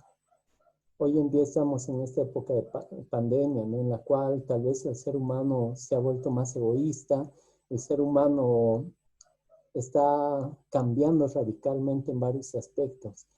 Vamos a dar algunas orientaciones desde el punto de vista psicológico, pedagógico y espiritual, ¿no? De cómo poder sobrellevar esta pandemia. Y vamos a ver los cambios que están presentando hoy en día. Acá podemos ver esta imagen, ¿no? Sea amable, muestra empatía a los afectados. La verdad es lo que está faltando mucho, ¿no? La moralidad se está acabando. Y es por eso que vamos a tocar este tema muy importante y recordarles nuevamente, amigos, que puedan visitarnos a nuestra página de Facebook. Está con el nombre Odisea del Conocimiento. Entonces ahí le podemos dar un enorme like, poder seguir la página. Ahí vamos a estar compartiendo, ¿no? Algunas frases, y varias cosas más interesantes, ¿no? Ya sea teológica, sociológica, antropológica o filosófica, que nos van a ayudar. Y también les invito a suscribirse en el canal de YouTube que lleva el mismo nombre, Odisea del Conocimiento. Ahí tenemos ya subidos las dos charlas anteriores, la primera que habla de la posmodernidad y la segunda que abarcamos de la fe y ciencia. Ya esta tercera conferencia vamos a estar subiéndolo en los posteriores días. Entonces, queridos amigos, los invitamos de todo corazón a que puedan seguirnos y a que puedan estar atentos de las novedades que vamos a tener. Un abrazo fuerte a todos y que Dios los bendiga. ¿Algo que quieran acotar mis amigos o también ustedes? Yo quiero agradecer una vez más a los hermanos y los amigos que han estado presentes en esta noche. Realmente gracias por el apoyo, por escucharnos, y realmente se nota, ¿no? El interés propio de querer junto a nosotros poder crecer, mejorar y desarrollar nuestras habilidades y conocimientos. Y agradecer también a nuestros invitados, ¿no? A Kevin y a Samedi, realmente dos profesionales grandes que cuando uno los escucha, uno mismo aprende y crece de ellos, ¿no? Agradecerles por el tiempo que nos han dado por estas charlas, porque siempre están predispuestos a apoyarnos, ¿no? Entonces, lo esperamos el próximo domingo, queridos amigos, y agradecerles una vez más y un buen descanso. Entonces vamos a culminar con una oración. Voy a invitar a Samedi que nos despida con esa oración. Claro. Bueno, solamente tal vez agradecerles. Tengo un amigo que está conectado desde Estados Unidos. No sé si habrá entendido todo. Es Benjamin Bauten, pero espero que sí. Así que, y a todos, obviamente, por su participación. Entonces vamos a orar para terminar. Querido Señor, muchas gracias por habernos permitido compartir estos temas tan interesantes, Señor, que nos hacen reflexionar, nos hacen pensar, que realmente es una gran necesidad, Señor.